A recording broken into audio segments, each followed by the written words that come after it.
26 common survival myths that are way more hazardous than helpful.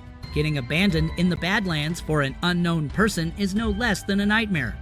Though, there are many people out there who are optimistic about the survival tips they have had either by someone's experience or from watching TV shows. However, the truth is that Mother Nature may not always be generous. Most of the tips people hear are usually myths of survival. Giving you these 26 survival tips means that you are in for an adventure. You could be dipped in hot water or even maybe killed. You could be Bear Grylls. But no matter what happens, you really are in for a thriller. 1. Survival in snow can become a tough deal, especially when you run out of water to drink. You may be considering options such as drinking reindeer blood or even your own pee. However, eating snow would be a much better option, but the problem that lies with eating snow is that it's unbearably cold. Eating enough of it for quenching your thirst could cause problems. Your body temperature could be hitting a dangerously low level. It would be much better to boil the ice and use it for drinking. We are not done yet, as this is not the only survival myth that you need to avoid. 2. You must have heard of the story, Two Friends and the Bear. Take that just as a story. When you are face to face, just go save your life. Do not play laying dead games with it. Especially the brown or grizzly bears are more likely to kill you, as they might take you as a harm for their children.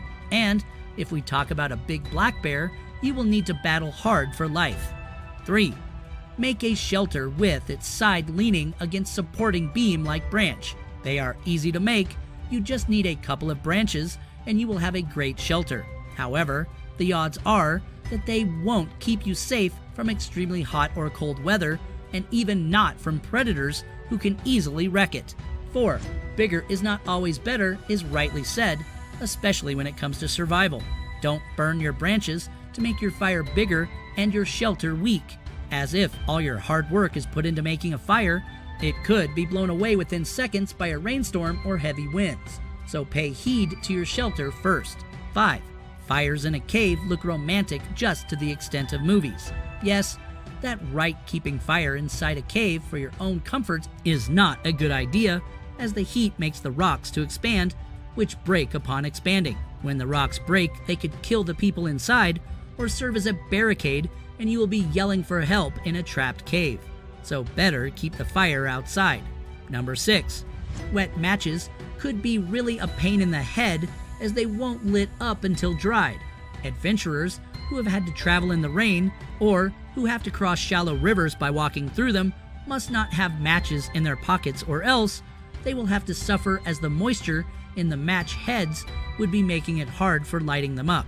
A waterproof container would be a good option to carry along for wet conditions, as they would keep your stuff protected from water, or you could carry waterproof matches along, which would be of help. Number 7.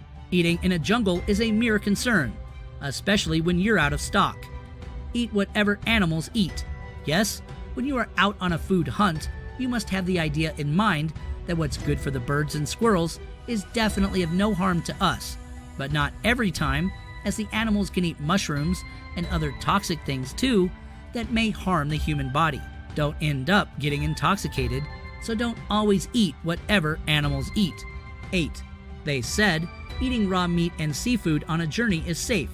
No, it's not, and it's a bad idea. Want to find out why? Bite a raw fish yourself and enjoy all the pathogens and bacteria that come along, but not really. We've all seen the survival show with a charismatic host munching down some poor live animal. This may be safe once in a while, but it's hardly a technique to mimic. Raw animal flesh can contain pathogens that may attack the human body, resulting in an extended onset condition that's difficult to diagnose. What about sushi, you say? Out there are many people who enjoy eating raw fish without falling ill. Some raw seafood that comes from saltwater is safe for human consumption, but it's only because their pathogens aren't very compatible with the human body. The worms in sushi and the bacteria in oysters aren't usually the right species to take up residence in a human host. Play it safe, kill it, and cook it before you eat it. 9. Finding a dead animal along your way may be no less than a treasure, especially if you have been without food for long. However, leave it and walk your way. You can survive without eating for 6 weeks. It may be intolerable, but better prefer drinking water, building a safe shelter, and finding safe food rather than killing yourself in desperation. 10. Usually following a flying flock of birds may lead you to find water, but as humans cannot read a bird's mind, you may end up in an open field, or you may find yourself among a friendly caravan of monkeys. Only try if you are good at understanding what the birds are up to. 11. Cactus fluid has many benefits. Yes, but from the many types of cactuses, there's only one type that's good for keeping you hydrated. Survivors need to carefully extract and drink from a cactus, or you may end up feeling emetic. If you are not good at finding out a cactus, do not try out every cactus you come across. Find out another way to deal with your thirst. 12. Fancy drinking urine to stay hydrated? I wouldn't. But if it sounds appealing to your taste buds, go for it, as the pee drinking legend Bear Grylls. Urine is a bodily waste and not recycled water, so it does not have a rehydration value. However, being a liquid, it does quench your thirst. 13. Drinking raw blood to survive may be a good option. Well, no. Gulping on animal blood could cause infectious diseases, as you don't know what diseases do the animals carry with them. You won't be ready for dealing with health issues when lost in the woods. 14. Another strange myth is that of sucking on a stone to keep yourself hydrated. But that's not true, as when you suck on a stone, it draws moisture from other parts of your body, making you more thirsty than before. Would you be doing that in a desert? 15. Mostly, you may have seen moss growing on the north side of trees. The north side, without being troubled by the sunlight, possesses moisture to a greater extent, making it less conducive to growth. The angle of the sun at your given location, climate, and shade, caused by environmental aspects, can determine the growth of moss on trees.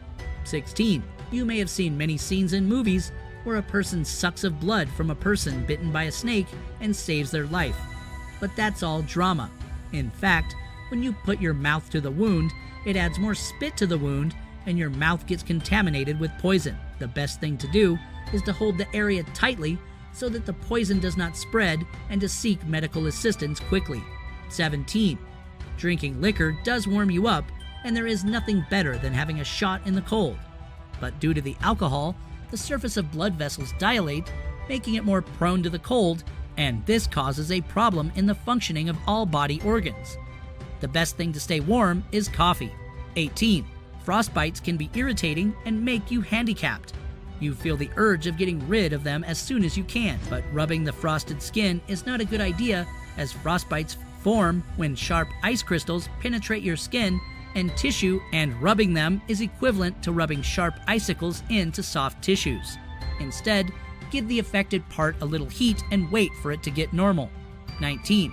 Hot tub relieves hypothermia is utterly wrong, as rubbing your frostbites won't get rid of them. Similarly, a hot tub just raises a person's body temperature and causes heart attacks. You can treat the sufferer by massaging him with warm towels or warm bottles. 20. Space blankets are of no use.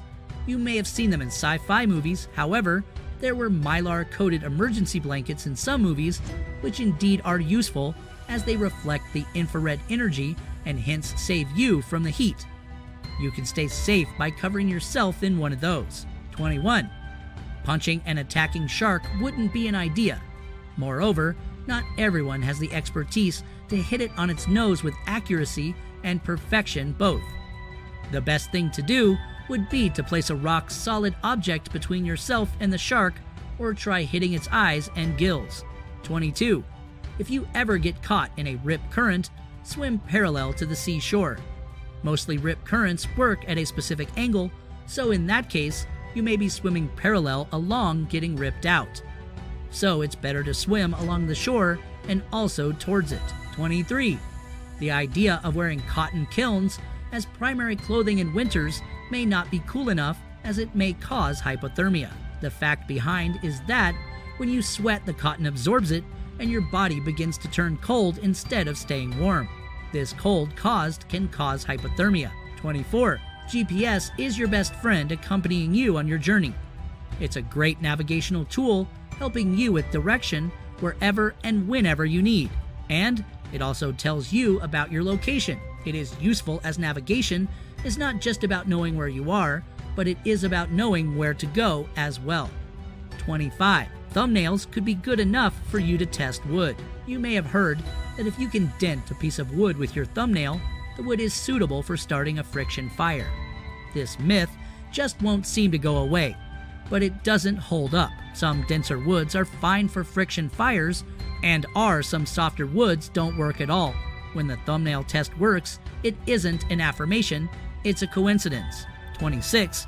After the many problems that a patient of hypothermia goes through, such as trembling, having panic attacks, stammering, and awkward movements, the sufferer also starts getting drowsy, and people usually allow these people to sleep. However, they must not be allowed to sleep, as sleep in this condition may lead to death. Try keeping them awake until you warm them up. Having said that, we can conclude by saying that survival may be hard for everyone in resilient circumstances. However, survival is not confined only to the fittest. With appropriate measures, you could save the day yourself, so don't fall for these misconceptions about surviving. Which of these sounded interesting to you? Have you ever been in a circumstance where you've had to show off your survival techniques? Do let us know in the comments section below. Thank you.